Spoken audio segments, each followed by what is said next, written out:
আমি আরমান। থাকি ঢাকার মহাখালীতে। আমার জীবনে ঘটে যাওয়া সম্পূর্ণ সত্যি কাহিনী আজ আপনাদের সামনে তুলে ধরছি। এখানে এক ফোঁটাও মিথ্যে নেই। সম্পূর্ণ ঘটনা বলবো। তাই প্রথমে একটু বোরিং লাগতে পারে, কিন্তু আসল সময়ে আপনি ব্যস্ত হয়ে পড়বেন খুশিতে। তাই মন দিয়ে পুরোটা দেখুন। আমার পরিবারে আমি আর আপু ছাড়া কেউ নেই। কেউ নেই বলতে আমাদের বাবা আছে, কিন্তু মা মারা গেছে আমার 11 বছর বয়সে। মা মারা যাবার পর বাবা আবার বিয়ে করেন। রাজশাহী শহর থেকে অনেক দূরে একটা গ্রামে আমাদের বাসা ছিল। বাবার বিয়ে আমাদের ভালো লাগেনি, তাই তখনই আপু আমায় নিয়ে ঢাকা চলে আসে। আপু একটি প্রাইভেট হাসপাতালে একজন ডক্টর। ডক্টর বলে আমরা বেশ ভালোভাবে থাকি। আমিও আপু। আমার আপু খুবই সাদামাটা সাদাসিধে ধরনের প্রচুর বুদ্ধিমতী মেয়ে। ও বলতে ভুলেই গেছি, আমার বয়স 22 আর আপুর 29। আপু আমায় মা বাবার আদর দিয়ে বড় করেছে, সবসময় আগলে রেখেছে। তো ঘটনার সূত্রপাত হয়েছে খুবই নাটকীয়ভাবে। আমি ইন্টার শেষ করে বর্তমানে মেডিকেল বিএসসি করছি। আপুর যোগাযোগ থাকায় আপুর হাসপাতালেই সুযোগ পেয়েছি আমি। আপুর সাথে গাইনি ও প্রসূতি ওয়ার্ডে আমি ইন্টার্নি করছি। আমি সেখানে একমাত্র ছেলে। আপুর জন্য হয়েছে এসব আর কি। আপুর চোখের সামনে রাখতে পেরে আপু খুব খুশি। আপু আমায় খুব আগলে রাখে, কখনো দূরে যেতে দেয় না, ঘোরাঘুরি তেমন করতে দেয় না। একটা সময় মনে হতো আপুকে ফেলে যাই, কোথাও একা ছাড়ে না, কিন্তু আপু আমায় সব ভুলিয়ে দেয় তার আদরে। সারাদিন শেষে এসে বাসায় এসে যখন মনে পড়ে আপু ছাড়া আমার আর কেউ নেই, তখন আপুকে ছাড়া কিছুই ভাবতে পারি না জীবনে। আমার আপু সাধারণ পোশাকি মেয়ে, বাংলাদেশি মেয়ে হিসেবে থ্রিপিচি পরে। মাঝে মাঝে সালোয়ার বাদ দিয়ে টাইস পরলেও ওড়না ছাড়া কখনো থাকে না। চশমা পরে আপু। অনেকে দেখলে সাবরিনার কথা মনে পড়ে যাবে তাদের। তবে আপুর চেহারায় সুইটনেস বেশি, যে কেউ দেখলে পাগল হতে বাধ্য। আপু বেশি টাইট ড্রেস না পরলেও তাকে সুন্দর লাগে প্রচণ্ড। তো ঘটনা খুব ধীর স্বভাবের ঘটে আমার জীবনে। কথায় আছে ভালো জিনিস দেরিতেই আসে। আমি সায়েন্স স্টুডেন্ট হওয়ায় শারীরিক সব সম্পর্কে জানা স্বাভাবিক। তার উপর মেডিকেল পড়ছি। তো একদিন হঠাৎ একটা ইমার্জেন্সি কেস এলো। একজন 19 বছর বয়সী মেয়ে জরায়ুর সমস্যায় ব্যথা নিয়ে এসেছে। তাকে এনে তাড়াহুড়ো করছে সবাই। সেদিন আবার নার্স ডাক্তার কম ছিল। তো আমাকে নিয়ে ওটিতে আপু ঢুকে গেল। সাথে আরও দুজন নার্স ছিল। আমরা সব ড্রেস পরে রেডি হয়ে ওটিতে যাই। আপু ঢোকার সময় বলল, আজ অনেক কিছু শেখার আছে, মনোযোগ দিয়ে খেয়াল করবি। যেই দেখি মেয়েটাকে শোয়ানো, খুব কান্না করছে। দুজন নার্স ওটি রেডি করছে। আমরা ঢুকতে আপু আগে মেয়েটার সামনে কপালে ছুঁয়ে দেখল। তারপর আমাকে বলল, ডক্টর আরমান, চেক হার পালস। আমি চেক করলাম, অনেক বেড়ে গেছে। সাধারণত এমন অবস্থায় অজ্ঞান করতে হয়। আপু গিভ হার এনেস্থিসিয়া। আমি এনেস্থিসিয়া রেডি করে হাতে দিতেই যাচ্ছি। এমন সময় আপু ধমক দিয়ে বলল, কি করছো এসব ডক্টর? পালস রেট বেড়ে গেলে হাতে দেওয়া যাবে না। Do it on her hip. আমি হা করে তাকিয়ে আছি আপুর দিকে। মেয়ে মানুষ, আমি কি করে দিব ভাবছি। তখন আপু আবার বলল, হারি আপ। আমি মেয়েটার দিকে তাকাতে মেয়েটা করুণ চেহারা নিয়ে আমায় দেখছে। যেন যা করি তাড়াতাড়ি করি। আপু আমায় তারপর দাঁড়িয়ে থাকতে দেখে একজন নার্সকে বলল এনেস্থিসিয়া দিতে। তখন এক সিনিয়র নার্স এসে আমার হাত থেকে এনেস্থিসিয়া নিয়ে ফিসফিস করে বলল, ভয় পেও না, দেখো, বলে সে মেয়েটার সালোয়ার নামিয়ে দিল। মেয়েটাকে দেখে ভালো উচ্চ পরিবারের মনে হচ্ছে। মেয়েটা কোনো বাধা দিচ্ছে তো নাই, উল্টো কোমর শূন্যে তুলে দিল যেন খুলতে সুবিধা হয়। প্রথমবার কোনো জীবিত মানুষ, তাও একটা মেয়েকে এমন দেখলাম। মেয়েটাকে নার্স আরও ঘুরিয়ে কাত করে এনেস্থিসিয়া দিয়ে দিল। এমন দেখে আমার বুক ধুকপুক করছিল। মেয়েটা এদিকে জ্ঞান হারিয়েছে। বাকি নার্স এসে দ্রুত আমায় অবাক করে দিয়ে মেয়েটার পুরো খুলে দিল। আমার খুব লজ্জা পাচ্ছিল। এমন সময় আপু আমার পাশে এসে দাঁড়াল। লাল চোখ করে তাকিয়ে আছে। মাস্ক পরে থাকায় চোখ ছাড়া কিছু দেখছি না। তখন আপু মেয়েটার সামনে গেল। আপু আমার দিকে তাকিয়ে বলল, কাম উইথ মি। আমি 6 নং কেচি নিয়ে আপুর পাশে গেলাম। আপু তখন স্বাভাবিক গলায় বলল, দিস ইজ। এইভাবে শুরু হলো আমার শিক্ষা। আপু আঙুল দিয়ে ধরে সরিয়ে সরিয়ে দেখাচ্ছিল ও একটা ক্যামেরা পাইপ হাতে নিল। আমি থমকে গেলাম। আপু এবার ধমক দিয়ে বলল, যদি কাজ করতে ভালো না লাগে বের হয়ে যান। আপনাকে পেশেন্টের শরীর চেনাতে আনিনি। আপনি এখনো স্কুল বয় নন। আমি সাথে সাথে আপুর কথামতো কাজ করি। আপু ইংরেজিতে আরও কিছু বলল। আমি বুঝতে পেরেছি আপু কি বলছে। বললাম, yes doctor, she is not virgin. আপু অনর্গল আমাকে বুঝিয়ে দিচ্ছে এসব।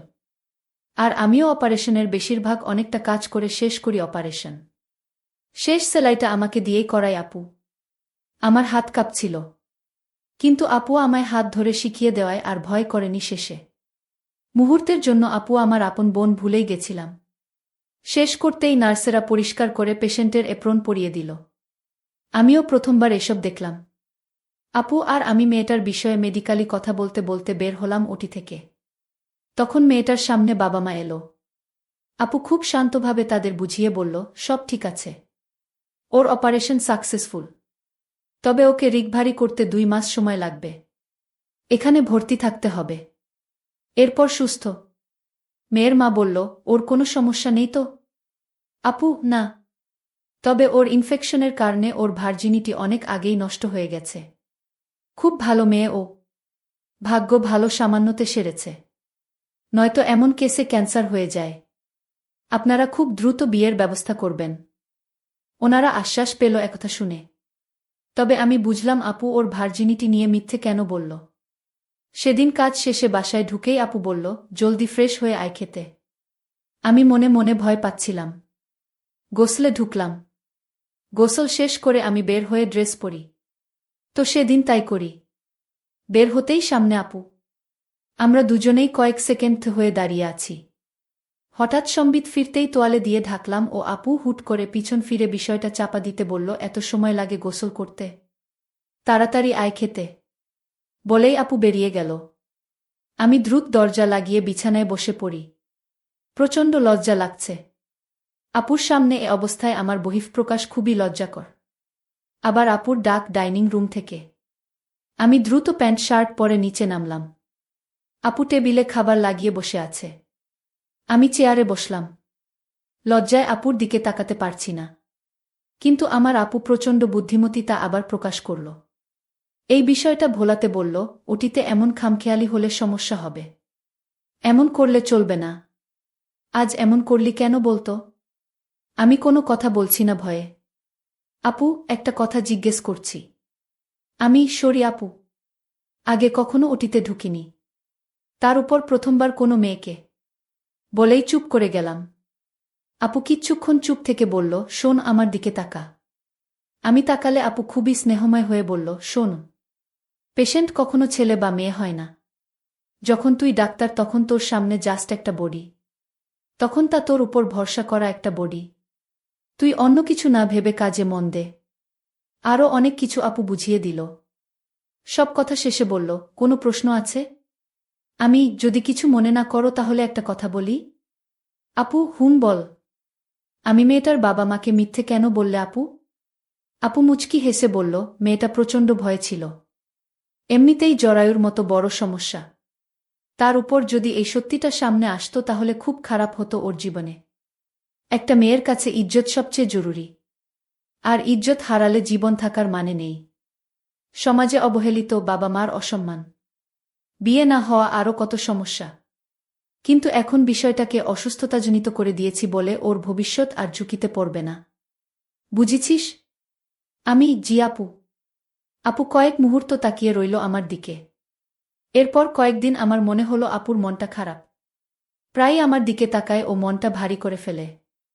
একবার আমি বললাম, আপু কি হয়েছে? তোমার মন খারাপ কেন?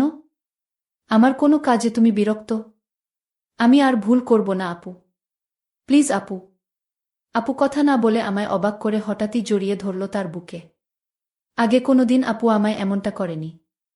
এই প্রথম এমনটা হওয়ায় যেমন অবাক ঠিক তেমনি মনে হলো পৃথিবীর সবচেয়ে শান্তির জায়গা পেয়েছি।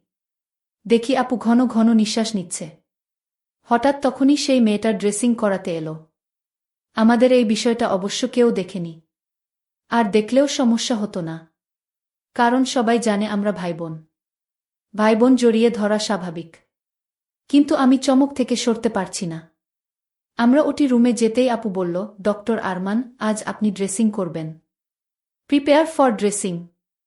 আমি আপুকে আর কষ্ট দিতে চাই না বলে মন ঠান্ডা করে রেডি হয়ে শুরু করলাম। একদম প্রফেশনালি মেয়েটার সামনে গেলাম। মেয়েটা আপুর দিকে তাকালো। আপু বলল, he is a doctor. No problem. ডাক্তারের কাছে লুকানোর কিছু নেই। আপুর মন মতো কাজ করলাম ও একটা ভুলও করলাম না। সব শেষে মেয়েটা আপুকে বলল, ডক্টর, আপনার সাথে একটা গোপনীয় কথা ছিল। আপু, আমি জানি কি বলবে। রোগের কারণে বিষয়টা চাপা দেয়া গেছে। এমন অনৈতিক কাজ আর করো না। আর প্রোটেকশন ব্যবহার খুবই জরুরি। মেয়েটা আপুর হাত ধরে ধন্যবাদ জানালো। এরপর দিন মেয়েটার ড্রেসিং আমিই করিয়েছি।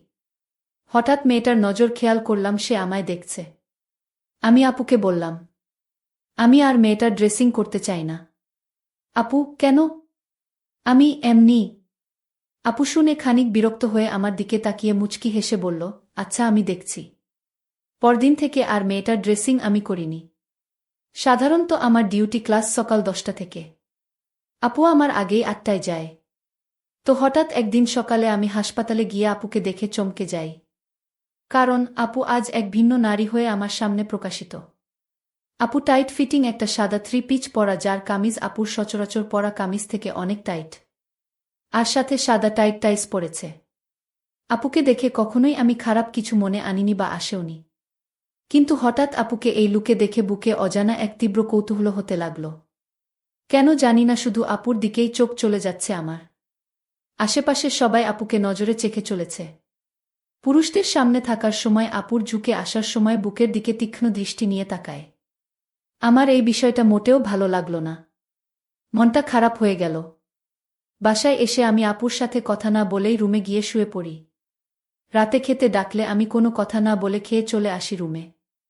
এদিকে আপু এমনই ড্রেস নিয়মিত পরতে লাগল। আপুর প্রতি কারো খারাপ নজর আমায় কেমন একটা রাগী করে তুলে। জ্বলন হয় বুকে। এমন চলতে চলতে হঠাৎ একদিন দেখি আপু আমায় আরও অবাক করে দিল। আপু এত টাইট কামিজ ও টাইস পরেছে যে বিগত কয়দিন তা কিছুই ছিল না। আমার বুকে অজানা এক ভালোলাগা কাজ করছিল। বারবার আপুর দিকে চোখ যাচ্ছিল।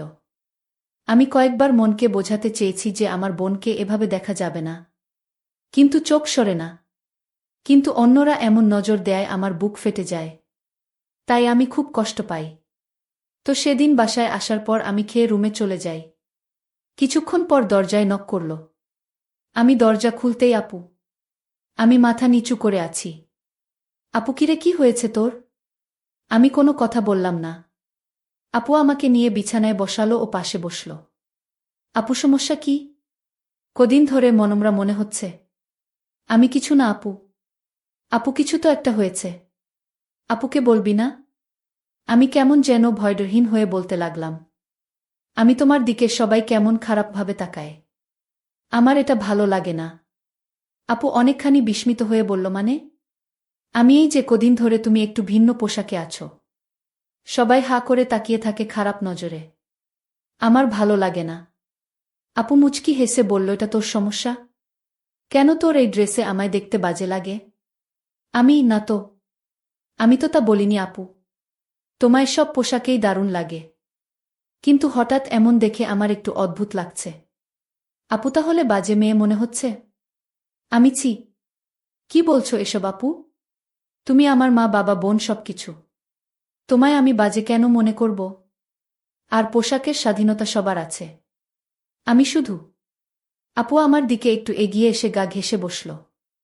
হাতের উপর হাত রেখে বলল, শোন পাগল ছেলে, আমি জানি তুই আমায় খারাপ ভাবিস না।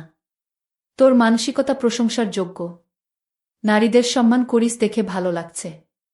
শোন একটা কথা, যে যেভাবে তাকাক তাতে সমস্যা নেই। আচ্ছা বল, তোর কোনো নায়িকা বেশি পছন্দ? আমি লজ্জা পেলাম। আপু বলল, লজ্জার কিছু নেই। আমি কেট উইন্সলেট। আপু মুচকি হাসল প্রথমে। তারপর বলল, গুড চয়েস। আমারও।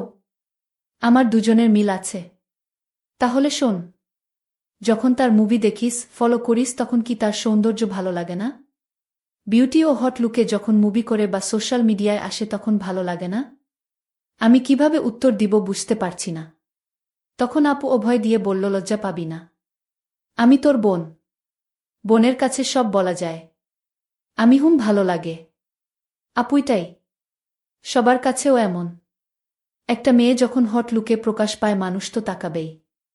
তাই বলে কতজনের তাকানো থামাবি? আর মানুষ সেটাই দেখে যেটা দেখার মতো, যা সুশ্রী বা বিশ্রী। এখন আমি তোর কাছে বিশ্রী বা সুশ্রী এটা তুই জানিস। আমি না আপু। তুমি দুনিয়াবি সবচেয়ে সুন্দরী। আমার পরি তুমি আপু। আপু হুম। তাই না কি? এবার খুশি? আমি খুব খুশি। আপু তাহলে আপুকে একটা মিষ্টি হাত দে। বলল, তুই কখনো রাগ করে মনমরা হয়ে থাকবি না। আমার ভালো লাগে না। তুই আমার জীবনের সবকিছু। তোর জন্যই আমি এত কিছু করছি। তোর কোনো সমস্যা হলে কিছু লাগলে আমায় বলবি। আমি সব পূরণ করব।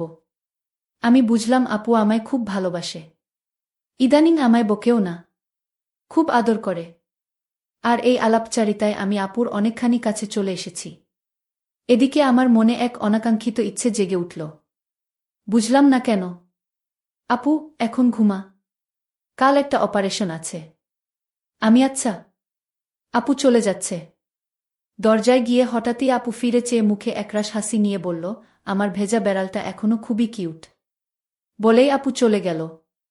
আমি বুঝলাম না ভেজা বেড়াল কেন বলল। হয়তো আদরে ডেকেছে। কিন্তু না। মনে হচ্ছে অন্য কিছু। আমি এটা নিয়ে চিন্তা করতে করতে পাগল। 1 ঘন্টা ধরে ভাবছি। ঘুম আসছে না। আপুকে জিজ্ঞেস না করলে ঘুম হবে না। এর আগেও পড়ার জন্য আপুকে রাত বেরাতে ঘুম ভাঙিয়ে জ্বালিয়েছি। তাই আমি আপুর রুমে গিয়ে নক করলাম। সাথে সাথে ভিতর থেকে শব্দ এলো, আসছি। প্রায় 2 মিনিট পর আপু দরজা খুলল। আপু বল, কি বলবি? আমি তুমি আমায় ভেজা বিড়াল বললে কেন? আপুর মুখে দুষ্টু হাসি। বলল, বুঝিসনি? আমি না, বলো না আপু। আপু গুনগুনিয়ে কিছু বলল। আমার আর বুঝতে বাকি রইল না আপু কিসের কথা বলছে। আমি সাথে সাথে লজ্জায় চলে এলাম ওখান থেকে। রুমে এসে খুব লজ্জা হচ্ছে। হঠাৎই মনে পড়ল আপুর কথা। আপু এমন দরজার ওপারে মাথা বের করে কথা বলল কেন, এটা ভাবতে লাগলাম। খেয়াল হলো আপু হাত বের করে দিয়েছিল। আপু তো সবসময় হাতাওয়ালা কামিজ পরে।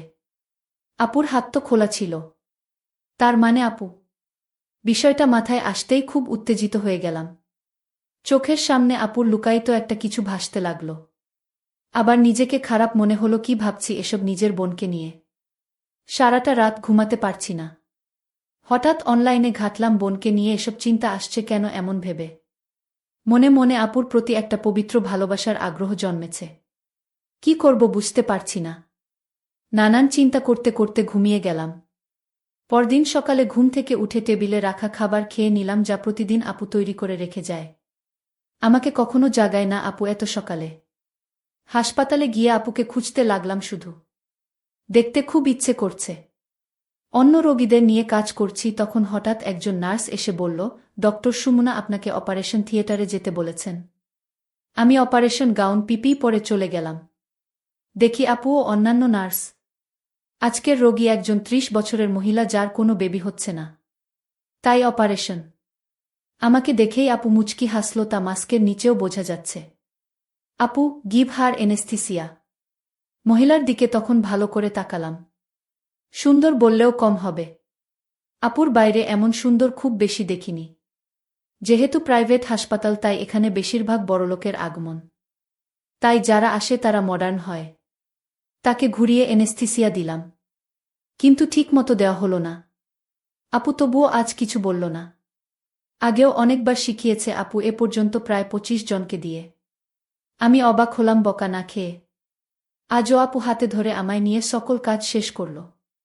সেদিন বাসায় গিয়ে রাতে খাবার টেবিলে একটু ভয়ে ছিলাম, যদি আবার বকা দেয়। খেয়েও পড়ে আসছি। তখন আপু বলল, 10 মিনিট পর আমার রুমে আসিস। আপুর কণ্ঠ ভারী মনে হলো না, কিন্তু কেমন একটা ভয় কাজ করছে।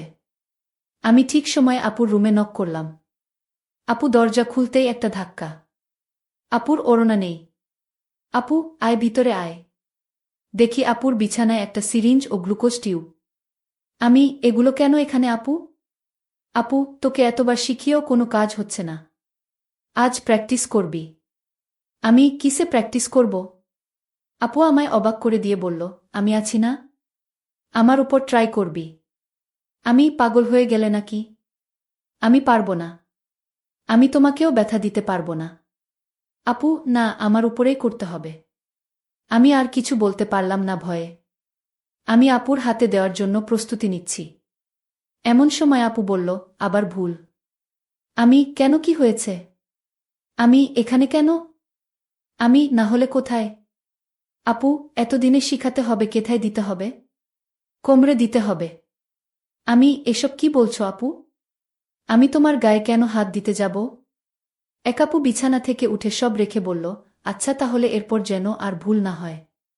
আপু কথাটা বলে সহজভাবে, কিন্তু একটা অসাফল্য প্রকাশ পেল কথায়। আমি রুমে গেলাম। আমার মনেও একটা আফসোস হলো।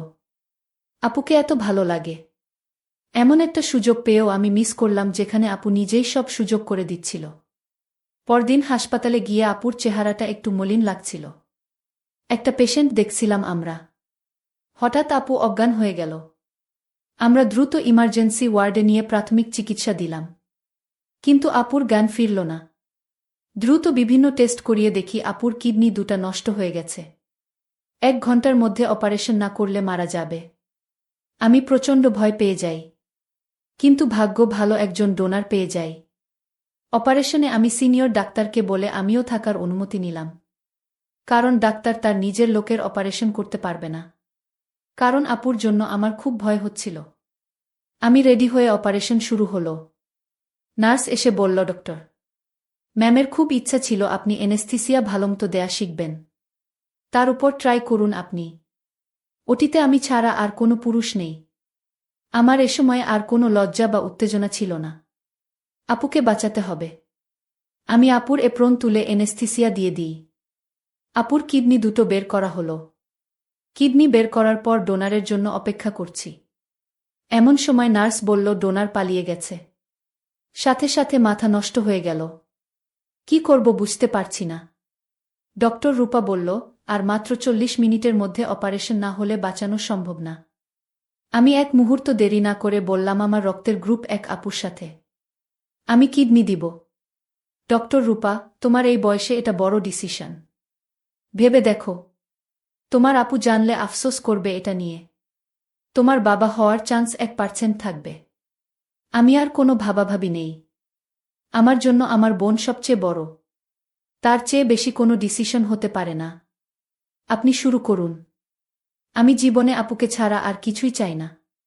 আমি সাথে সাথে নিজেই এনেস্থিসিয়া নিয়ে অজ্ঞান। চোখ মেলে দেখলাম আমাদের অপারেশন হয়েছে। কিন্তু আপুর জ্ঞান আমার আগে ফিরেছে। আমার বয়স হিসেবে আমি শিখতে পারিনি বলে এমন হয়েছে। প্রায় 3 মাস কোমায় থাকার পর আমার জ্ঞান ফিরেছে। আপুর জ্ঞান আরও আগেই ফিরেছে, অসুস্থ। অলরেডি কাজও শুরু করে দিয়েছে।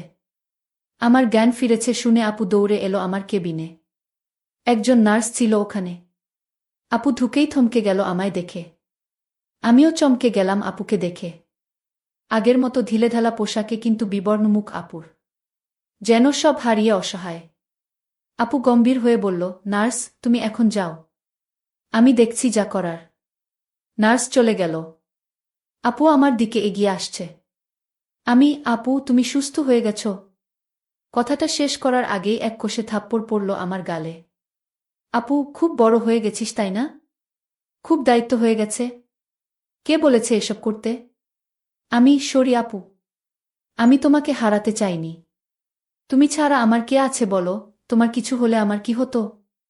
আপু, তাই বলে একবারও চিন্তা হলো না নিজেকে নিয়ে? কিছু হয়ে গেলে? তুমি না থাকলে আমার থেকে কি লাভ বলো আপু? আপু আমার বুকে গালে থাপ্পড় মেরে কাঁদতে কাঁদতে বুকে জড়িয়ে ধরল। আমি বসা ছিলাম বিছানায় আর আপু দাঁড়ানো। শুধু ভাই বোনের মমতাময়ী ভালোবাসা ছিল। আমি আপুর চোখের পানি মুছে দিলাম। আপু, তুই কেন এত বড় ডিসিশন নিলি বলতো? তুই জানিস এর পরিণাম কি হতে পারে? আর তুই আজ 3 মাস পর জেগেছিস, জানিস? তুমি না বলো সেবাই ধর্ম? যেখানে আমার ঈশ্বর নেই সেখানে আমার কি কাজ? তুমি ছাড়া আমার অস্তিত্ব নেই আপু। আমি আমার পরিণাম জানি।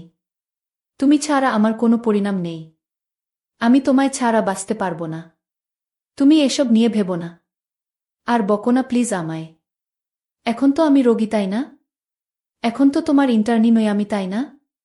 আপু আমার রসিকতা শুনে আবার জড়িয়ে ধরে বলল, আর জীবনেও তোমায় আমি বকা দিব না। আর কোনো দিন তোমায় কষ্ট পেতে দিব না, আমি কথা দিলাম। আরে আপু, আমি মজা করছিলাম। সিরিয়াস হয়ো না। আপু আমার হাত ধরে সিরিয়াস হয়ে জলজল চোখে বলল, কিন্তু আমি সিরিয়াস। তোমার জীবনে আমি বেঁচে থাকতে কোনো কষ্ট হবে না আমার ভাই। তুমি আমার সব কিছু। তোমার কিছু হলে আমি বাঁচতে পারবো না। আমায় বাসায় আনা হলো। আপু লিভ নিল যতদিন সুস্থ না হই তার জন্য। হঠাৎ খেয়াল পড়ল একদিন যে আপুর শরীরে বিন্দুমাত্র পরিবর্তন হয়নি। এখনও সেই রকমই সৌন্দর্য আপুর, কিন্তু চেহারায় চিন্তায় মলিন। তো একদিন আপু বাসায় কাজ করছিল, তখন ডাকলাম। আমি সোফায় বসা। সুন্দর হাঁটতে চলতে পারি ও সুস্থ প্রায়। আপু আমার কাছে এলে আমি আপুর হাত ধরে বসালাম পাশে। আমি বললাম, আপু কিছু মনে না করলে একটা কথা বলতাম। আপু আমার চোখের দিকে তাকিয়ে সব বুঝে গিয়েছিল। আপু নিজের মুখটা আমার দিকে এগিয়ে আনতে থাকল। আমরা ভাই বোনের সম্পর্ক ভুলে গেলাম। মেতে উঠলাম সেই অপবিত্র। হ্যালো বন্ধুরা, কেমন আছো তোমরা? নিশ্চয়ই তোমরা খুব ভালো আছো। তোমাদেরকে মজা দেওয়ার জন্য আবারও মা ছেলের নতুন একটি গল্প নিয়ে এলাম। আজকের গল্পটি খুবই মজাদার হতে চলেছে। আমি শিওর বলতে পারি গল্পটি শেষ পর্যন্ত শুনলে তোমাদের দাঁড়িয়ে যাবে। তাই ভিডিওটা শুরু থেকে শেষ পর্যন্ত দেখার অনুরোধ রইল। তাহলে কথা না বাড়িয়ে এবার আসল ঘটনা আসি। আমার নাম মনিরুল। আমি গোপালপুর জেলার রূপগঞ্জ থানার এক গ্রামে থাকি। পরিবারে আমার মা আর আমি থাকি। আমরা দুজন ছাড়া পরিবারে আর কেউ নেই। বাবা 4 বছর আগে করোনায় মারা যায়। গ্রামের পশ্চিম কোণে আমাদের বাড়ি। আমাদের বাড়ির পরে আর কোনো বাড়ি নেই। পাহাড় জঙ্গলে ভরা, যেখানে কখনো কেউ আসে না। বাড়ির সাথেই কয়েক বিঘা জমি থাকায় আমাদের মা ছেলের সংসার কোনোমতে চলছে। বাবা মারা যাওয়ার পর পড়াশোনা বাদ দিয়ে মার সাথে মাঝে মধ্যে কৃষি কাজ করি। সবজির চাষ করি বলে আমরাই যা করার করি। আর আমি একটা কাপড়ের দোকান চালাই। এভাবে দুজনের সংসার বেশ ভালোই চলছে। আমার বয়স 20 বছর আর আমার মায়ের বয়স 37 বছর। 15 বছরে বিয়ে হয়ে 1 বছর পরে আমি পৃথিবীতে আসি। আমার গায়ের রং খুব ফর্সা। শুনেছি নানিও নাকি ফর্সা ছিল, তাই আমার শরীরের অঙ্গের মতোই অপরূপ সুন্দরী তিনি। এমন চেহারা সুন্দরী নারী আর নেই আমাদের গ্রামে। কেউ বলবে না আমার মায়ের 21 বছরের সন্তান আছে। 22-23 বছর বয়সী বিবাহিত নারীর মতো একদম। মার সাথে আমার মনের প্রচণ্ড মিল। আমায় ভীষণ ভালোবাসে আমার মা। কখনো একটি বকাও দেয়নি জীবনে। যাই হোক, আসল ঘটনা আসি। মাকে নিয়ে কখনো আমার মনের মধ্যে খারাপ চিন্তা ছিল না। সাধারণ মা ছেলের মতোই। তবে বয়সের সাথে সাথে নিজের বয়সের চেয়ে বড় মেয়ে ও মহিলা দেখে মনের সুপ্ত বাসনা তৈরি হতে থাকে। স্কুলে পড়ার সময় কখনো ক্লাসের মেয়েদের দেখতাম না। ম্যাডাম বা আন্টিদের প্রতি নজর যেত সবসময়। আর এখন এটা আরও বেড়ে গেছে। 21 বছরে অনেকেই বিয়ে করে, কিন্তু আমার এখনও বিয়ে করা হয়নি। তার উপর কাপড় বিক্রি করি। দোকানে মহিলাদের পোশাকই বেশি। খুব কষ্টে তাদের সামনে নিজেকে সামলাই, আর তার উপর গ্রামের একমাত্র কাপড়ের দোকান আমার, তাই সবাই এখানে আসে কেনাকাটা করতে। গ্রামের এমন কোনো মহিলা বা মেয়ে নেই যাদের ওই কাপড়ের সাইজ আমি জানি না। ভাগ্য ভাল হলে প্রায় মাপ নিতে গিয়ে কৌশলে হাত বুলিয়ে মনের আশ মিটাই। এমন করে আরও বেশি খালা কাকিদের প্রতি আগ্রহ বাড়ছে। হঠাৎ করে যে একদিন আমার জীবনের মোড় ঘুরবে তা কখনো কল্পনাও করিনি। এক রাতে আমার স্বপ্ন দোষ হল। মা ছেলে দুজন মানুষ, তাই এক ঘর দিয়ে চলছি আমরা। মার আমার বিপরীত পাশে একটা খাটে ঘুমায়। আমাদের মাঝে চাদরে বেড়া দেওয়া। উঠে বসে দেখি বিছানা একদম তলিয়ে গেছে ভিজে। লুঙ্গি শুকনো অংশ দিয়ে বিছানায় ভেজাটুকু কোনো মতে মুছে টয়লেটে গেলাম। টয়লেট শেষে ঘরে ঢুকতেই হঠাৎ চোখটা মার দিকে গেল, আর চোখ আটকে গেল সেদিকে। শাড়ি উপরে উঠে পায়ে কিছুটা বেরিয়ে আছে। কিন্তু এটুকু দেখে আমার চোখ আটকে গেল, নিজের অজান্তেই কেমন একটা ঘোরে হারিয়ে গেলাম। আমিও এগিয়ে মার কাছে গেলাম। মা গভীর ঘুমে আছে। নিঃশ্বাসের সাথে বুকটা ওঠানামা করছে, আর কেউ যেন আমার বুকে ঢাক পিঠাচ্ছে। মন ভরে অধীর আগ্রহে মার সৌন্দর্য উপভোগ করছি। হঠাৎ মা আডমোডা ভাঙতে লাগল ঘুমের মাঝে। আমি দ্রুত নিজের বিছানায় এসে শুয়ে পড়ি। সারারাত শুধু মার কথা ভেবেই পার করলাম। একটুকুও ঘুমাতে পারলাম না। অনেকক্ষণ পরে চোখ বুজলাম। সকালে উঠে উঠোনে গিয়ে দেখি মা গরুর দুধও দোয়াচ্ছে। আগেও দেখেছি কিন্তু আজ চোখে পড়ল মার পিঠ অনেকটা খোলা, মসৃণ ত্বকের পিঠ দেখে সিনেমার নায়িকারা সব ফেল। রাতে মার সামান্য সৌন্দর্য দেখেই আমি মার প্রতি নিষিদ্ধ আকৃষ্টতা অনুভব করতে লাগলাম। এটা খারাপ বা ভালো এমন কোনো চিন্তাই মাথায় আসছে না। মার পেছনে দাঁড়িয়ে দেখে যাচ্ছি, হঠাৎ মা পিছন ফিরলে চমকে গেলাম দুজনেই। হায় হায়, মা বুঝে ফেলল না তো? কিন্তু মা বলল, কি বাবা, ঘুম ভাঙছে তোমার? বলে রাখা ভালো, আমাকে সব সময় বাবা বলে ডাকে আর তুমি করেই বলে। যাই হোক, আমার কথা মনে হলো না যে সে বুঝেছে আমি কি করছিলাম। যাও, মুখ ধুয়ে আসো, খাবার দিচ্ছি। মা, আজকে দুধ খাবো। এই দুধ খাওয়া, আমি মনে মনে অন্য কিছু বলতে লাগলাম। আমার ডাকে সম্বিত ফিরল। মা, এই দুধ মাত্র দোহাইতাছি, গরম না করলে খাব কিভাবে? আমি এভাবেই খাবো, তুমি খাইয়ে দাও। আচ্ছা আসো। এই নাও পাগল ছেলে। মা গ্লাসে করে দুধ ঢেলে এগিয়ে দিল। মা মুচকে গেছে আমার চুলায় দিয়ে বলল, এখন যাও, হাত মুখ ধু, খাইতে দেব। আমি হাত মুখ ধুয়ে খেতে আসলাম। এসেই বলি, আজ আমাকে খাবার দাও। আমি অবাক হয়ে বলল, আজ কি হয়েছে তোমার? আমি কেন? খাওয়াই দিতে পারবে না? না, আমি তা বলছি নাকি। তাহলে এমন জিজ্ঞেস করো কেন? আচ্ছা বাবা, রাগ করো না। আসো, আমি খাইয়ে দেই। এমন সময় আমি বললাম, আচ্ছা মা, তুমি আমাকে ভালোবাসো? আমার এমন প্রশ্ন শুনে মা এক প্রকার ভয় পেয়ে বলল, কি হয়েছে তোমার? আজকে এমন কেন করছো? শরীর খারাপ নাকি? বলে আমায় কপালে গালে ছুঁয়ে দেখতে লাগলো জ্বর আছে কিনা। আমি বললাম, আরে মা, আমার কিছুই হয়নি। জিজ্ঞেস করতে মন চাইল। মা বলল, তুমি ছাড়া আমার জীবনে আর কেউ আছে নাকি? তোমাকে নিয়ে আমার সব, আমার প্রাণ তুমি। নিজের জীবন থেকেও তোমায় বেশি ভালোবাসি, কিন্তু হঠাৎ এসব কেন জানতে চাইছ? মা, তুমি আব্বা মারা যাওয়ার পর থেকে আর আগের মতো নেই, সাজনা নতুন কিছু পরও না। আমার এসব ভালো লাগে না। মা নিরাশ হয়ে বলল, বাবারে, স্বামী মারা গেলে কোনো নারীর অস্তিত্ব থাকে না। তুমি আমার জীবনে আছো বলেই আমি বেঁচে আছি। নইলে কবেই মরে যেতাম। আমি বাবাকে ভীষণ ভালোবাসতে, তাই না? আম্মা সব স্ত্রী তার স্বামীকে ভালোবাসে। আমিও বাঁচতাম। আমি কিন্তু আমাকে বাসনা তার প্রমাণ দিয়ে দিলেন। আমার পছন্দ তুমি সেজেগুজে থাকো, কিন্তু তুমি তা করো না। আমায় ভালোবাসলে এমন করতে না। তুমি খুশি থাকো, তা চাই আমি। তুমি একটা বিয়ে করে আবার সুখের সংসার করো।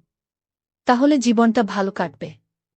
কেন এসব বললাম আমি নিজেও জানি না, মনে হলো আর বলে দিলাম। আমার কথা শেষ হতে না হতেই ঠাস করে একটা চড় পড়ল আমার গালে। আমি ব্যথার চেয়ে অবাক হয়েছি। আমার জ্ঞান হওয়ার পর কখনো আমাকে কেউ মারেনি। মার তো দূরে থাক, কখনো চোখ রাঙিয়ে কথা বলে না। কিন্তু আজ এতই রাগ হলো যে মার খেলাম। আমার চোখ লাল হয়ে আছে, কাঁদতে কাঁদতে বলল, নিজের বাবা মরে গেছে বলে মাকে অন্যের বিছানায় দিতে চাও? বোঝা হয়ে গেছি আমি, তাই না? আমাকে খাওয়াতে পড়াতে কষ্ট হচ্ছে। আমি চলে যাব, চিন্তা করো না, বলেই উঠে চলে গেল। মা নিজে বিছানায় শুয়ে কাঁদতে লাগল।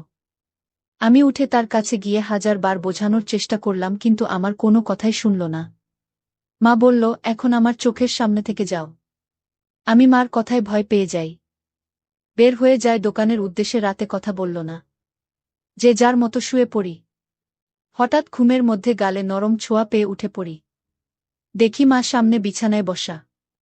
উঠে আমি সামনে বসতেই মা চোখ জ্বলে করে আমার গালে হাত বুলিয়ে বলল, ব্যথা করছে তাই না? আমাকে মাফ করে দাও মা, আর কখনো এমন বলব না এসব। তুমি আমার কাছে মোটেও বোঝা না। আমি ভেবেছি হয়তো তোমার ভালো হবে। কিন্তু তুমি কষ্ট পাবে জানতাম না। আমায় মাফ করে দাও।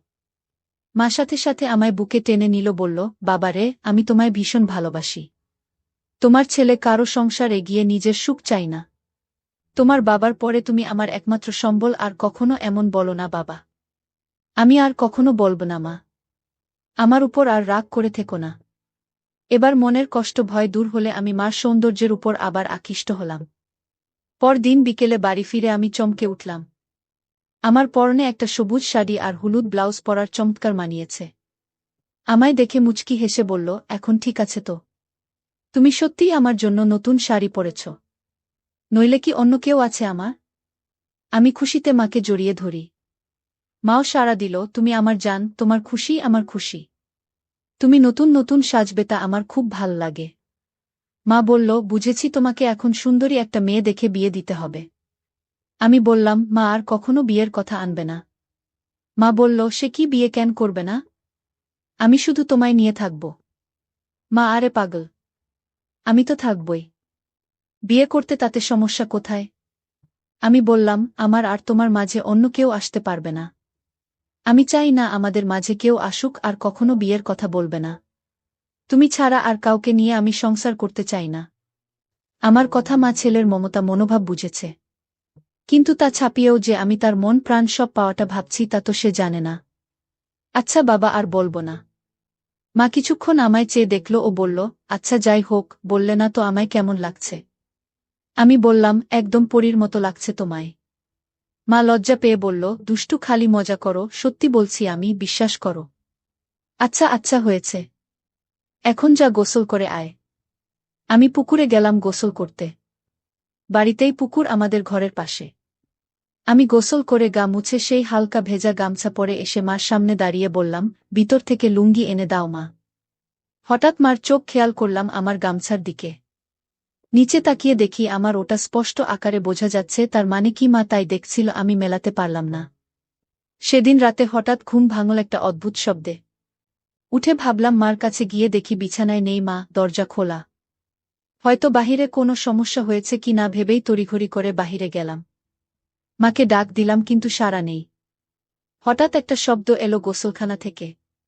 পুকুরে গোসল করে মা, তবে মাঝে মাঝে গোসলখানায় করে, তাই সেখানে এগিয়ে গেলাম দেখতে, শব্দ খুঁজতে। এগিয়ে যেতেই শব্দ বাড়ছে। হঠাৎ শব্দটা কেমন অদ্ভুত হল, বুঝতে পারছি না এমন শব্দ কিসের জন্য করছে মা। এগিয়ে গোসলখানা কাছাকাছি যেতেই পর্দার ফাঁকে যা দেখতে পেলাম তা মার প্রতি আমার ধারণাই পাল্টে গেল। গোসলখানার দরজা নেই, পর্দা লাগানো বলে সব দেখছি, কিন্তু মা জানেই না। মা টিউবওয়েলের চোখা অংশের উপর বসে আজব কাজ করছে। শাড়ি পরা বলে তা দেখা যাচ্ছে না, কিন্তু বোঝা যাচ্ছে। কাজ সেরে মা টিউবওয়েল থেকে নেমে গেলে আমি চুপি পায়ে ঘরে শুয়ে পড়ি। চোখ বুজে হালকা খুলে দরজায় নজর রাখে, ঘুমের ভান করে, আর লুঙ্গি তুলে রাখি যেন দেখা না গেলেও আমার কৌতূহল বাড়ে। আমার ঘরে ঢুকল। দরজা আটকে আমার বিছানার কাছে এসে দাঁড়াল। সে দাঁড়িয়ে থাকায় তার চোখে বাড়ি থেকে জানলার ফাঁক দিয়ে আসা চাঁদের আলো স্পষ্ট দৃষ্টি আমাকে গিলে খাচ্ছে। ঘুমের মাঝে আমি আধমোড়া ভাঙার ভান করলাম। তাতে মা তড়িঘড়ি করে চলে গেল নিজের বিছানা। আমার মন খুশিতে নেচে উঠল মার আমার প্রতি এতই আকর্ষণ দেখে। কখন যে মার কথা ভাবতে ভাবতে ঘুমিয়ে গেলাম বলতেও পারি না। সকালে ঘুম ভাঙতে উঠে দেখি মা এখনো ঘুমিয়ে আছে। কিন্তু অবাক করা বিষয় দেখে মাঝখানে চাদরটা সরিয়ে রাখা। মাকে দেখে আমার চোখ আটকে গেল।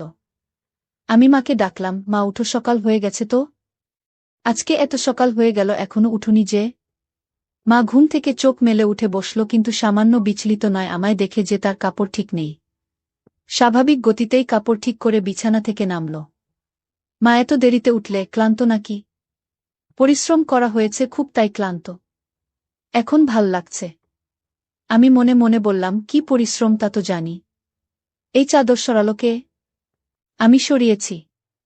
ঘরে আমরা ছাড়া কেউ নেই, তো চাদর রেখে কি হবে? আর যে গরম পড়েছে, এভাবে চাদর থাকলে আলো বাতাস চলাফেরা করে না। মার যুক্তি শুনে মুচকি হাসলাম মনে মনে। বাবা, তোমার খিদে লেগেছে তাই না? তুমি হাত মুখ ধুয়ে আসো। না, আগে গোসল করব, তারপর খাবো বলেই আমি পুকুরে গেলাম। আজ গামছাও নিলাম না। গোসল করে ভেজা কাক হয়ে এলাম মার কাছে। আগের দিন তো হালকা ভেজা গামছা ছিল, তাই অতটা ভালো বোঝা যায়নি। কিন্তু আজ একদম ভিজে, গায়ে সেটে আছে লুঙ্গি। মার দৃষ্টি আমার উপরে আর চোখে গিলে খাচ্ছে। জিভে যেন জল এসে গেছে, এমন করে তাকিয়ে আছে আমার দিকে। আমার বেশ ভালো লাগছে তা দেখে। আমার ভিতর থেকে গামছা লুঙ্গি এনে দিল। যতক্ষণ আমার মোছা শেষে লুঙ্গি না পরলাম সে লুকিয়ে দেখতে চলল। হঠাৎ মা বলল, তুমি একটু বসো, আমিও গোসল করে আসি। আজকে গরম লাগছে, এসে খাইয়ে দিব তোমায়। আমি ভাবলাম ভালোবাসা দেখাতে খাইয়ে দিবে, কিন্তু আরও কিছু অপেক্ষা করছে তা বুঝিনি। মা যে গোসল করতে না, শুধু শরীর ভেজাতে পুকুরে গিয়েছিল তা বুঝতে বাকি রইল না। 2 মিনিটে ফিরে এলো। আমরা ভেজা শরীরে আগেও দেখেছি এমন ভেজা শরীরে, কিন্তু আজ আমাকে দেখাতে যে আমরা ভেজা শরীরে এসেছে তা আমি জানি। হঠাৎই মা এগিয়ে এসে বলল, বাবু, আমার হুকটা খুলে দাও তো। ব্লাউজটা আর চলবে না মনে হয়। আমিও সুযোগ পেয়ে বলে বসলাম, ছেলের কাপড়ের দোকান আর তুমি কিনা পুরনো জিনিস নিয়ে পড়ে আছো। নতুন নিয়ে নাও তাহলে তো হয়। দোকানে গিয়ে নিয়ে এসো পছন্দ করে যেটা ভালো লাগে। ছেলের দোকান তাহলে গিয়ে আনতে হবে কেন? ছেলে আনতে পারে না? কষ্ট করে বাজারে দুর্গম করবে নাকি? আমি বললাম, আচ্ছা মা, সব পাঠিয়ে দেব, তুমি পছন্দ করে নিও। ইচ্ছে করেই বললাম, যেন আরও গভীরে যাওয়া যায়। মা বলল, পাঠাবে মানে? আমি ফেরিওয়ালা কাকির কাছে পাঠিয়ে দেব। মা বলল, বাহিরের মানুষের সামনে পছন্দ করতে পারব না। আমি তো জানি না ওসব সাইজ টাইজ। তাছাড়া আমার সামনে এসো, সমস্যা হবে না। মাকে বলল, সমস্যা হবে? দোকানদার হয়েছে, খদ্দেরকে কাপড় দেখাবে। কি সব বলছো বলো তো? দোকানেও কি এমন করো? আচ্ছা মা, ভুল হয়েছে। আমি নিয়ে আসব সবগুলো, তোমার পছন্দমতো সাইজ বুঝে নিও। সব কেন আনবে? আমার সাইজের গুলোই আনবে শুধু। রং আমি বেছে নেব সাইজ 34, মনে থাকবে তো? আমি মার দিকে হাঁ করে তাকিয়ে আছি। মা এতটাই আমার উপর ফিদা যে উঠে পড়ে লাজ লজ্জা সংকোচ ভুলে আমায় সব জানিয়ে দিচ্ছে। আমি প্রচণ্ড খুশি ও অবাকও হলাম। সারাদিন মার কথা ভেবেই দিন পার করলাম। দোকান বন্ধ করার সময় বেছে বেছে বড় গলাওয়ালা কয়েকটা নিলাম, দোকান থেকে বের হয়ে সোজা বাসায় পৌঁছে যাই। গিয়ে দেখি মা ক্ষেতের কাজ করছে। আমিও গেলাম সেখানে, কিন্তু গা মেখে গেছে ধুলো বালি ও কাদা দিয়ে। আজ কেমন অদ্ভুত লাগছে, এমন করে কাদা মাখামাখি হয় না কখনো। বাড়ির ভিতরে ঢুকতে ঢুকতে বললাম, তুমি তো কাদা দিয়ে মেখে গেছা। শাড়ি পুরো মেখে গেছে। কি করব বলো? এক সেট হয়ে তো কাজ করা যাবে না, তাই না? আমি অবাক হয়ে গেলাম আমার কথা শুনে। আমার দিকে হুট করে তাকাতেই মা হেসে দিল। সাথে আমিও হেসে দিই। ধীরে ধীরে কেমন একটা ঘুলে মিলে যাচ্ছে দুজনে। সবজির ডালা রাখার পরে মা বলল, আমার জিনিস আনছো? আনছি মা, পরে দেখো, সাইজে না হলে পাল্টা আনব। মা বলল, সাইজ হবে। বিশ্বাস আছে তোমার উপর, বলেই মুচকি হেসে চলে গেল ঘরে। আমি বাইরে দাঁড়ানো। একটু পরেই মার ডাক দিল ভিতরে। যেতে যেতে ভাবলাম মজার কিছু হবে, কিন্তু মা হতাশ করল। মা হাতে একটা হলুদ শাড়ি আর গামছা। মা বলল, তুমি একটু বসো, আমি গোসল করে আসি। বলেই আমরা পুকুরে চলে গেল। কিছু না ভেবেই চলে গেলাম। একটু পরেই পুকুরের কাছে ঝোপঝাড়ে গিয়ে দাঁড়িয়ে উকি মারতেই চোখ কপালে উঠে গেল। আহে, কি সুন্দর লাগছে বলে বোঝানো যাবে না। হঠাৎ একটা পিঁপড়া কামড় দিলে আচমকাই মুখ থেকে উহ শব্দ বের হয়ে গেল আর ঝোপঝাড় একটু নড়ে গেল। মা একটু চমকে গিয়ে এদিকে তাকালো, দেখতে লাগলো এদিকে। পরক্ষণেই আমায় অবাক করে দিয়ে মার মুখে একটা মুচকি হাসি দেখতে পেলাম। মাথায় ঢুকল না। মা কি আমায় দেখে ফেলেছে? হঠাৎ নিচে পায়ের দিকে তাকিয়ে দেখি আমার শরীর পুরোটাই মার দিক থেকে দেখা যাচ্ছে। আমি প্রচণ্ড লজ্জা পেলাম ধরা পড়ে, কিন্তু মা তো আমায় ধরা পড়তে দেননি দেখে খুব ভাল লাগল। মা এবার দেখালো কারিশমা। আগে পানিতে একটা ডুব দিয়ে পানি থেকে উঠল। তখনই আমায় আকাশ থেকে ফেলে মা অকল্পনীয় কাজ করল। ডাঙায় উঠে দাঁড়িয়ে আগে আমার দিকে তাকিয়ে একটা অদ্ভুত মুচকি হাসি দিল। এই প্রথম আমার মার এই রূপ দেখে আমি হতবাক। আমি দ্রুত ঘরের সামনে চলে যাই ও দরজায় বসে থাকি। তখন মা এলো, আবার অবাক করে আমার সামনে এসে দাঁড়িয়ে মুচকি হেসে বলল, খিদে লেগেছে বাবা? আমি বললাম, হ্যাঁ মা। তোমার এত সময় লাগলো যে? তুমি জানো না বুঝি? আমি বোকার মতো তাকিয়ে আছি মার চোখে। দুজনেই একটু আগে বিষয়টা জানি, কিন্তু কেউ স্বীকার করে এগোতে পারছি না। সময় নিচ্ছি, কিন্তু মা এক ধাপ এগোনো হয়ে গেছে। আমার দিকে এক প্রকার এগিয়ে এসে বলল, কি দেখছো বাবু?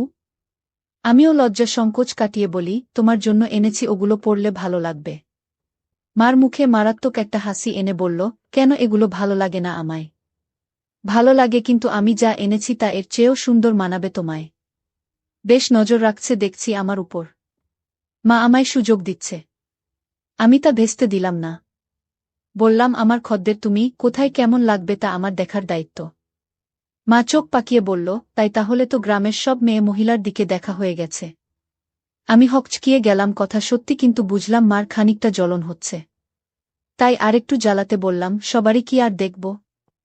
যার জন্য সাধারণভাবে যা দেখা লাগে তাই দেখি, টাকা দেয় ভালো জিনিস দিতে, বুঝে শুনে ভালোটাই দিই। আমি ওকে সবার কাতারে পড়ি। আমাকেও কি টাকা দিতে হবে? আমি মুচকি হেসে বললাম, যদি খদ্দের হয়ে থাকো তাহলে দেবে টাকা। মার অধিকারে টাকা নেওয়া পাপ। তুমি কি হিসেবে চাও? ঢিল মেরেছে। এবার ঘুঘু ধরা নিজেই পড়তে চায়। তাই ঢিল নিজেই গায়ে লাগাচ্ছে। আমরা তা দেখা যাবে। তুমি বসো বলেই আমরা ভেজা শরীর নিয়ে ঘরে চলে একটা। কিন্তু দরজা খোলাই আছে, কখনো এমন করেনি। কিন্তু আজ করেছে। 2 মিনিট পরেই আমার হঠাৎ তাকে ভয় পেলাম। ভাবিনি এত তাড়াতাড়ি থাকবে। কারণ এত তাড়াতাড়ি কাপড় পরা হয় না। তাহলে ডাকলো কেন? ভিতরে আসব? হ্যাঁ, এসো। আমি মন ফুরফুরে করে এগিয়ে ঘরে ঢুকেই চোখ জল হয়ে একটা। আমার মনে ঝড় উঠে একটা। আমার প্রতি এত সদয় দেখে আমায় নিজে থেকে দেখাচ্ছে বলে গর্বে বুকটা ভরে গেল। আমি মার সামনে গিয়ে দাঁড়িয়ে আছি। এমন সময় আমার গলায় সে বলল, কি হলো দোকানদার? ঠিকই তো এনেছে দেখছি। এতই ভালো মাপ কি করে আনলে? আমিও আমার সামনে খদ্দেরদের সাথে যেভাবে কথা বলি সেরকম বললাম, এত বছর ধরে ব্যবসা করি, জানব না অন্যদের তো মাপ নিতে হয়। আমার লাগলো না যে। আমি তোমার কি অন্যের সাথে যাই? তুমি আমার সামনে সব সময় থাকো। আগাগোড়া সবই তো দেখা আছে। কথাটা আচমকা বলেই ফেললাম, যদিও এখনই বলতে চাইনি। কিন্তু আমার মুখে তা শুনে দুষ্টু হাসি। যাক, ভালো এনেছা। তোমার গায়ে ফিট হয়েছে তো? কোনো সমস্যা হলে বলো। অন্য সাইজ আনবে তাহলে? একদম ঠিক আছে, কিন্তু একটা জিনিস বলা দরকার। কি বলো বলো? আমার উত্তেজনা দেখে আমরা হেসে দিল মুখে হাত দিয়ে। আমিও সামনে লজ্জা পেয়ে বললাম, কি জিনিস মা? আর কোনো সমস্যা না। একদম মাতামাতি হয়েছে, কিন্তু আমার আরেকটা টাইপ করার ইচ্ছা। না তো তুমি জানোই। তবুও একবার মাপ নিয়ে নাও। আমি আমার প্রতি এতই আহ্বান দেখে মুগ্ধ। মা তার গায়ে ছোঁয়ার সুযোগ করে দিচ্ছে। আমি এতই মুগ্ধ যে তাকিয়ে আছি। তুমি মনে হয় মাপ নেবে না? সরকার করেনি? আরে না, এই তো নিচ্ছি। এক প্রকার দৌড়ঝাঁপ করে ফিতা এনে আমার সামনে দাঁড়ালাম। অন্যদেরও তো স্বাভাবিকভাবেই মাপ নেই। কিন্তু আমার সামনে সে বুক ধরফর করছে। কোনো পাশ থেকে শুরু করব তাই বুঝতে পারছি না। এতই পাগল হয়েছি যে কিসের জন্য মাপ নিব তাই জিজ্ঞাসা করিনি। আমরা মুচকি হাসছে আমার কাণ্ড দেখে। কি হল, হাসছো কেন আম্মা? কিসের মাপ নিবে তুমি জিজ্ঞেস করছো? ও তাই তো। কিসের? জামার। পাগল ছেলে। তুমি যে দোকান করো কিভাবে জানি না। না, এই ধরো বলেই আমার হাত দুদিকে ছড়িয়ে দিল। আমি একটু ঝুঁকে পিছন দিয়ে ফিতা এনে বুকের উপর রাখলাম। এখনো তাই করিনি। আমরা তাও বলল, আর তাই আমায় বুকে একটা কাঁপুনি হলো আর মুখে পাগলাটে একটা চাননি। আমার চাইনি দেখে আমরা একটু বিরক্ত হয়ে বলল, খদ্দেরদের সাথে এমন আচরণ করো তুমি? একটা মাপ নিতে এত সময় কেন? যত যাই হোক তুমি তো মা। তাতে কি হয়েছে? কাজের জায়গায় বাহিরে হলে কি এতই স্বাভাবিকভাবে তোমায় বলতে পারতাম? তুমি নিজের পেটের সন্তান। তাও যদি এত রংচং করো। লাগবে না, যাও। বলেই আমার সরে যেতে নিলে আমি হাত ধরে বলি, আচ্ছা এসো মাপ নিচ্ছি। কত রাগ করে গো? নয়তো কি করব? বাহিরের মানুষের কাছে গিয়ে মাপ দিব? আচ্ছা হয়েছে। এসো, হাত সরাও। আম্মা, পারব না। পারলে সরিয়ে নাও। আমার এই অভিমান খুব ভাল লাগল। আমি এবার সংকোচ কেটে গেলাম। তাই আমিও এগিয়ে গেলাম।